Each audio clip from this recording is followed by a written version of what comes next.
Peace. What up, everybody? How y'all doing? So,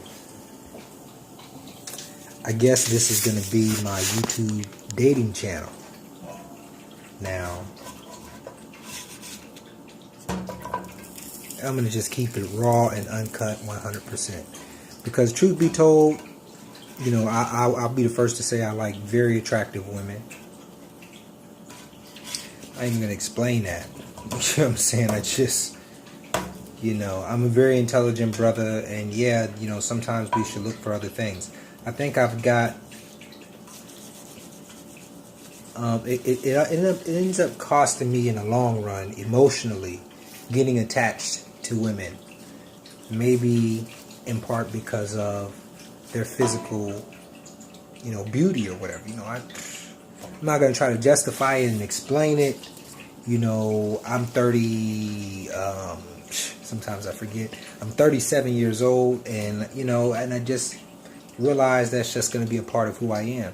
I understand to keep my interest in what I'm looking for in life. I'm pretty clear about I know what I'm looking for. I'm looking for submissiveness. I'm looking for a woman that's she understands being submissive, and she understands masculinity, at least to some degree. Because many of us don't understand masculinity. We've been in a world where masculinity has been suppressed. And I don't want to make this a lecturing channel, but if I have to talk about that a little bit, just so people will understand what I'm talking about. And by the way, I may as well also put out there, for the most part, I'm only interested in black women. I'm not going to say that is an exclusive rule, but you really got to be like, you really got to explain to me, like, why, I don't know, but I'm just like, I'm not saying that I never dated out my race or nothing like that, but I'm into black women. But anyways, what I was talking about with the masculinity, femininity thing, one of the reasons why black men and women can't get along is because we are out of our natural element. Black men in general in America, we are far from masculine. And I'm not here to define what that is, but I can tell you that we've been conditioned on multiple levels, mostly in a sexual type of way. What is actually sexually normal for a healthy masculine male, we don't live typically nothing like that in America. And I would venture to say that maybe pimps are the closest thing, even though probably what they do may or may not be, even to some degree. I feel when you have true masculinity and a relationship where there's a masculine male and a feminine woman, then she is going to submit her will to his will. So I would even say, from like a pimping standpoint, which I'm not a pimp or nothing like that, never have been, probably could be a good pimp, just because of my intellect. But from that standpoint, the psychological stance that they take, that is probably the closest thing to natural masculinity. Now me, I'm a Taurus. I'm a lover by nature. I'm very passionate. I'm very emotional.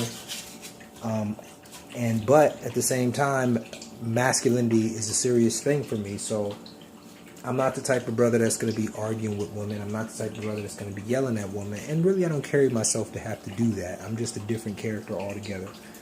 But at the end of the day, I do need a woman that's going to submit to my will, submit to my needs, submit to my desires.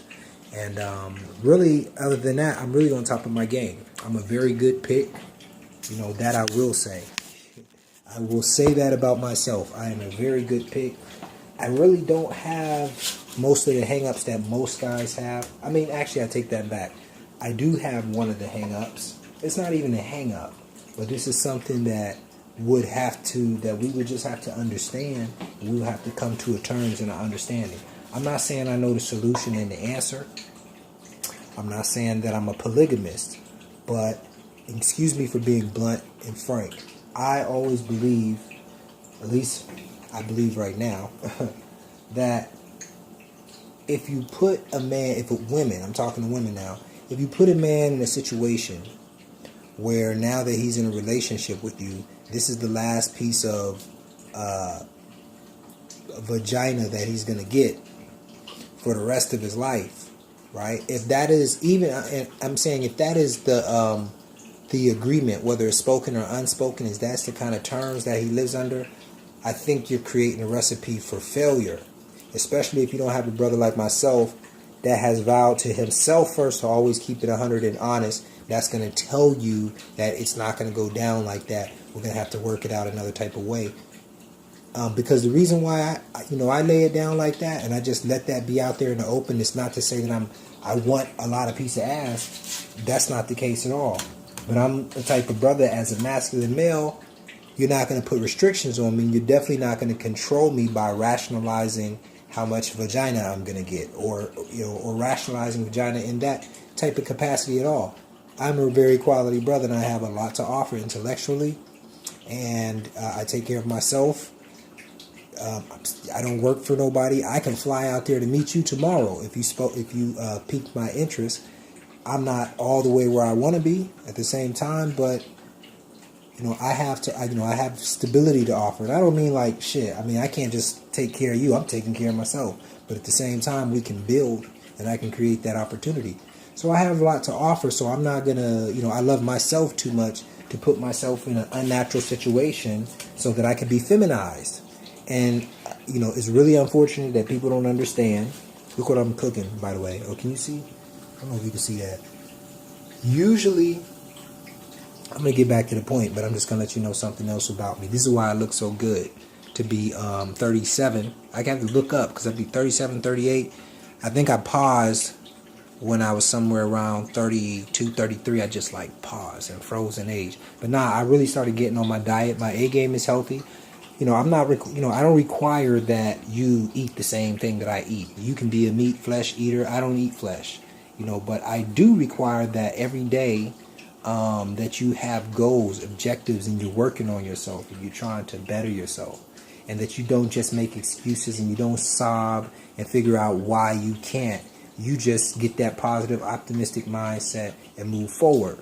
The way that I am right now, I haven't always been that way. I have to learn to love myself. I've been through some things, you know what I'm saying? And I'm not expecting somebody to be perfect, yo. You can come with damage and all of that. You just got to be sincere. You just have to have integrity, right? And you have to be submissive, and you have to be about your king, you know what I'm saying? And I'll be about you. I'll be about my queen. Have your back. We can build. We can grow. I don't need a woman, but I feel strongly, and just being observant, that's a great thing to have. Love is a great thing to have, and we both can reach higher plateaus, reach greater objectives, in this reality, if we find that special union. That's what I feel. Those are some veggie patties that I was in here flipping, burning. Let me see what they look like. It's like 2 o'clock in the morning, and and I ain't gonna lie, to some degree I'm kind of rebounding here. I kind of got infatuated and kind of involved with somebody maybe a little bit too fast. And I know she has a lot of feelings for me, and I have a lot of feelings for her. But in reality, I know that also she has been with her very first person, not her first, but her high school sweetheart for over, basically, somebody for 15 years and it comes to an end.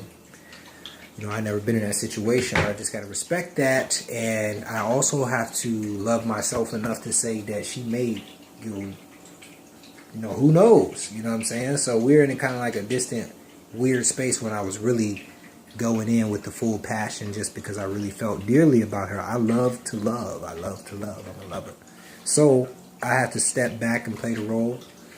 And I don't want to just leave all my options there, yo. I'm single, but let me say something else about me. I don't have children yet. I do want to have children. So when I get to know somebody, I'm really getting to know you. I'm asking you things about, what you think about, what's in your psyche. I'm asking you about what's in the future. And if you decide you want to meet me and you reach out to me, just keep it 100.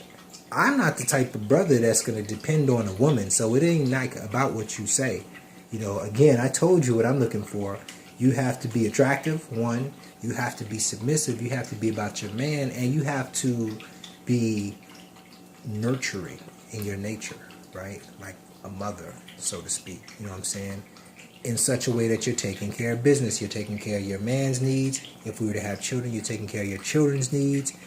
you know, and you have to have the business ethic. You don't have to have the business ethic, but that'll be a plus because I'm business all day. You know what I'm saying? Not all day, but that's how I sustain. I've created the type of circumstance where I don't have to work a 9 to 5. I can move about. I still have to work, but I can work from anywhere. You know, I work online or through my telephone, through information technology, and I'm getting better and better and better at it. I've been doing, you know, every year it's getting better, so things is going to be good. You know, you know, another thing about me, I'm not straightway for, you know, public schools. I'm not saying I have all the resources to put children in private schools, but I really don't worry about resources because I'm a resourceful type of person, and I am all for private school and mentorship for children.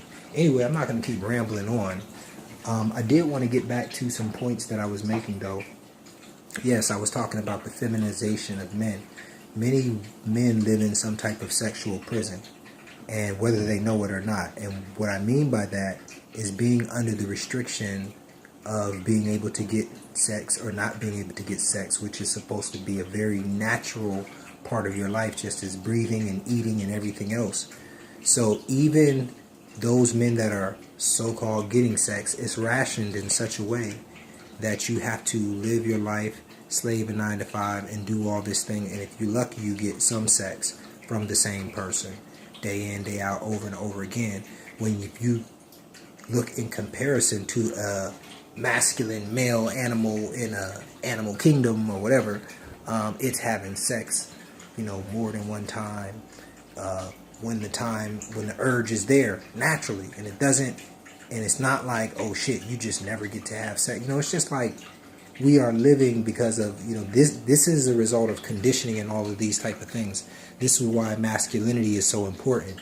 And if you don't believe what I'm talking about, then you're out of touch with reality, which the majority of people really are out of touch with reality. What I mean by that, no shot against gay people and all of that.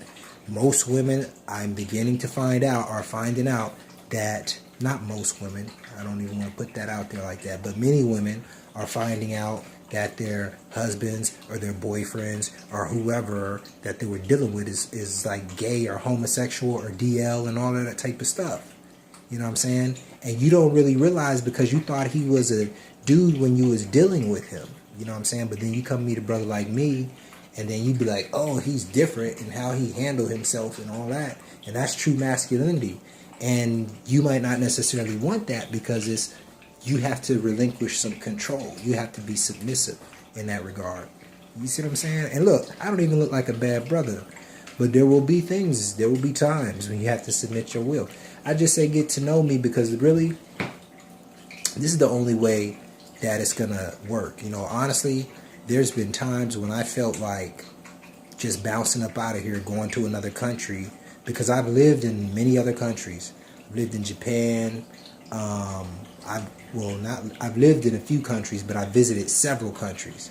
And I've interacted with women in many countries. And there is a stark difference in every country that I've been to, the women and how they interact with men in general, and especially black men, than with the women here in the States, and especially with black women. Now, but I know that's the bond that I want. African American sisters, light skin. Yes, I do like light, bright, pretty, honey skin, light skin women, and I like dark skin, chocolate sisters too. But I ain't gonna lie, I do got a thing for light skin women. Either way, but all in all, I'm trying to focus on the sisters because I can do the other thing, you know what I'm saying? But that's not really what I'm looking for. I really want to build a strong bond. I know I'm intelligent. My children is going to be intelligent. So if you want some intelligent children, you know, and you want some children that's not going to be a burden on you. See, this is the thing. Me, I'm going to tell you straight up, I want children. I don't have any right now. I want as many as the Creator blesses me with because I believe in the Bible, He says, be fruitful and multiply. That was like the first or second commandment. So unfortunately, a lot of us now rationalize whether or not we can afford to have children because of whatever. This is with the same conditioning that's feminizing men. And this is what I wanted to get to any lady that's paying attention to this. I might not be your type or whatever, but maybe just listen to the young God drop some game on you. I will tell you this. Don't rationalize your pussy to your, excuse my language, your vagina to your man. Don't do that in any circumstance. Give it to him when he needs it, when he wants it, whatever. Do not use it as a bargaining tool, because this is just one aspect. I'm not saying it's all of it, but this is one aspect of the conditioning that's breeding feminization in a type of man, and this breeding type of homosexual behavior because it's abnormal. You know what I'm saying? Some other things that I'm going to drop on you. Brothers, I know some people who's listening to this. These are just some of my thoughts. So you got to look at this as in your religions too. You know, I'm not saying don't be religious. You know, you have to develop that personal relationship with the divine spirit and find out what is good for you and what is not for you. But you have to think about religious positions that teach you as men to be submissive. And what I mean by that is, as a man in your nature, you're supposed to provide for the woman. And I'm not saying, you know, if you're not have the circumstance, you don't have the circumstance. But don't take the position, you know, well, me, I'm not taking the position that I'm not supposed to provide for the woman. I ain't saying that I'm going to sit back and she ain't going to do shit. I'm not saying that at all. What I'm saying is, at the end of the day, that's my ultimate responsibility, to provide for the women and to protect, right? So I ain't saying, you know, what can she do? If she can do business, that's even greater. And yeah, I would love for women that can do business, because I'd be on top of my business. So, yes, because so what I was saying, like, about the religion, you know, you look, I came up in Christianity, many, you know, styles of Christianity. But as I begin to be more observant and analyze this thing, especially, like, I used to look around and I couldn't figure out why so many men turning homosexual. In part, I know it's because of the diet, the estrogen and the different substances, the things that's in the plastic bottles. But I also know this is it's a plan, you know what I'm saying? And they're hitting you on all different levels psychologically. You tell a man to kneel. Maybe it's just part with religion, but you tell the man to kneel. You tell him to be submissive. You don't tell him to get up and go get what it is that he's entitled to or what he wants, because in the Bible, God gave man dominion over the earth. But you tell him to kind of just, you know, cry, turn to the other cheek, it's going to be better, you know, go to Jesus, which is another masculine figure. When as the masculine figure, you are supposed to be the provider. You're not looking for a provider. These are small things, but me being very observant and older, I realize how significant small things are, how impacting they are. I'm now having to deal with conditions because I've, you know, fortunately, like, a lot of my childhood memories are coming back now, and I'm understanding where certain dispositions I have as a grown man. I'm able to map them back to things in my childhood, and I have to sit in meditation and get at peace so I can, you know, I don't want to bring these things into my children's lives. You know what I'm saying? So anyway, now you got some insight into who I am. You see, I'm a very deep thinker. Sometimes I'm short of thought and I lose my train of thought and things like that. That's because I smoke a lot of weed. I smoke a lot of herb. If I do that, that'll be short term. Right now, I'm really on top of my A game because I've been juicing all day. I've been drinking green juices and things like that. And by the way, I'm in Glendale, California. You can watch this from all over the world because I would love a reason to travel. You know, you take care of the room and board, I'll take care of the ticket, and we'll do some activities on my dime and maybe your dime. You know, we'll make it work, you know what I'm saying? But at the end of the day, we don't have to really do nothing because I am really about getting to know somebody on more than a surface level, but definitely on a physical level too. So anyway, yeah, this is the dating channel. If you're interested, inbox me, tell me about yourself. It's all love.